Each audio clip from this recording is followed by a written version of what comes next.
Michael Turner was an ordinary man in his late 40s. A quiet accountant, recently divorced, he lived alone in a modest house in the suburbs.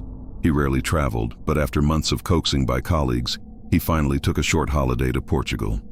For the first time in years, he allowed himself to relax. Sunlight, laughter, late evenings with wine. On his final day, he wandered through a flea market near Lisbon. Among the trinkets and postcards, he spotted a small wooden box, hand-carved, with delicate patterns of vines curling around its edges.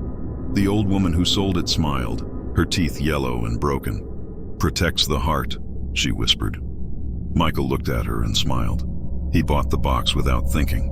A souvenir, something to remind him that life was bigger than ledgers and deadlines. He tucked it into his suitcase and flew home. That was the last normal moment of his life. At first, the box was nothing more than a curiosity. He placed it on his nightstand, beside the lamp, but within days, he began to notice small oddities. When he returned from work, the box would be open. He was sure he'd left it closed. At night, he swore he heard faint scratching, as though something moved inside. One evening, exhausted, Michael sat in bed and studied the box. It was empty. Nothing but smooth wood inside. Still, when he closed the lid, he felt a vibration, like the faint hum of a distant engine. That night, his dreams turned violent. He saw his ex-wife's face twisted in anger, his daughter's voice crying out from the shadows, and behind them, a figure without form, just a darkness stretching longer and longer. He woke drenched in sweat, and the box sat open on the nightstand. For the first time, Michael felt fear claw its way into his chest. Days grew heavier. Objects in his house shifted. Chairs moved an inch, glasses rattled, picture frames turned crooked. At work, colleagues commented on his pale skin, his shaking hands, but the worst came at night. Always the dreams, always the darkness. One morning, Michael found the box on the kitchen table. He hadn't moved it. Inside was a photo, his daughter Silva, smiling on her graduation day. He hadn't put that photo there. It had been framed in the living room. "Protects the heart," the woman had said. Now he understood. The thing inside the box wasn't protecting, it was claiming. Michael grew desperate. He scoured the internet for folklore, for answers. Tales of cursed objects filled his screen. Dybbuk boxes, haunted dolls, relics carried from far-off lands.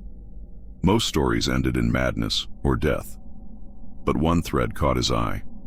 The only way to sever the connection was not to destroy the box, but to willingly give it up while confronting the entity head-on. He had to choose. That night, Michael prepared.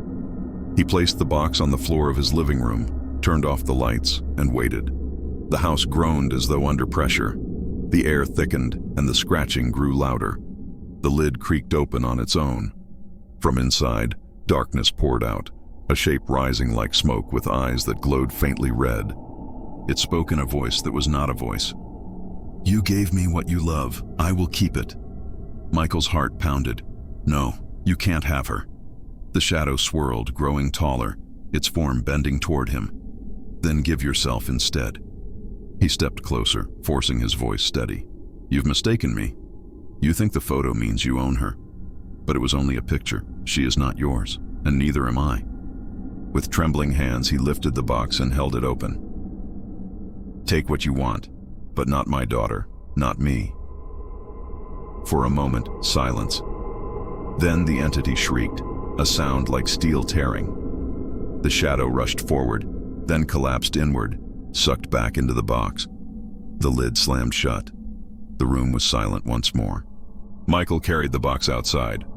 The dawn was breaking, pale light spilling across his lawn.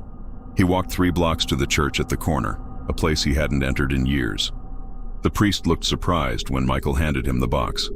"It belongs here," Michael said simply. "Lock it away." The priest saw the terror in his eyes and did not argue. For the first time in weeks, Michael slept peacefully. No scratching, no shadows, no nightmares. The photo of his daughter returned to its frame, untouched. He never spoke of the box again. When Silva visited that weekend, she laughed at his stories of sunburn and Portuguese food, never knowing how close she had come to something unspeakable. Michael only smiled, grateful for the sound of her laughter. The souvenir had tried to claim what he loved most, but in the end, he had given it nothing. Thanks for watching. Is there anything you'd like to see in a short horror story? Let me know in the comments below. If you enjoyed the video, please hit the like button and subscribe.